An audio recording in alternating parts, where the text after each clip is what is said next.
We're Sway Pictures and we are filmmakers.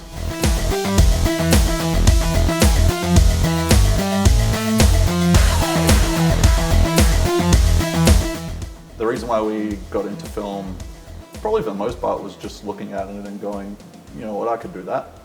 And, you know, for me personally, I spent all my childhood drawing, not being that great at that, and playing music, not being great at that, and doing drama, not being that great at that. But when you put all those things together, they've built up enough skills that actually really work when you're trying to put together a film.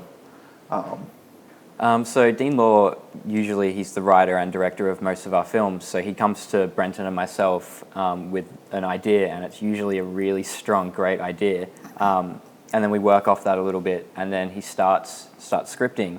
Then we have a few scripting sessions, you know, juggle a few things around. Dean Law's a writer who really likes to kind of experiment with his scripts. Each script can be completely different from the next. He likes to throw a lot of things at the wall and sees what sticks. And then, you know, we end up getting something pretty special. For me, probably the biggest influences I've had Danny Boyle and David Fincher, but it's a lot more about just piecing together a collage from things in our day-to-day life. And when we make films, we don't spend a lot of time referencing other filmmakers, but we'll reference songs and photos and that sort of thing. And it's more about trying not to replicate the people who we watched to learn what we're doing, but I think that particularly cigarettes, you'll see that we just stole half of that stuff from their films. So, well, with short films, your audience generally tends to be film festivals.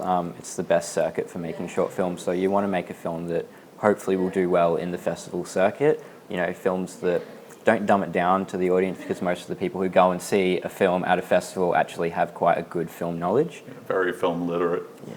It's hard to think right now what we love about making films, because we're making a film at the moment and there's no such thing as an easy film to make. If you're making a film and it's going well, you're probably doing something wrong, because there are so many elements that go into it. But probably that's the best thing about it, collaborating. And so I've never understood directors who show up on set and won't take other people's ideas, because if you want to be the sole artist, the sole author of a piece of work, filmmaking is the wrong medium to do that in. If you want to do that, go pick up a guitar and strum out a song. You do not want to get into filmmaking to be the sole artist behind it, because there are too many people involved. Use their ideas. The ultimate goal is probably to just make films that we're proud of. And Cigarettes was the first film that we have made that we can stand by and say, we don't necessarily mind if other people don't like this. We quite like it. We are Sway Pictures and we are raw artists.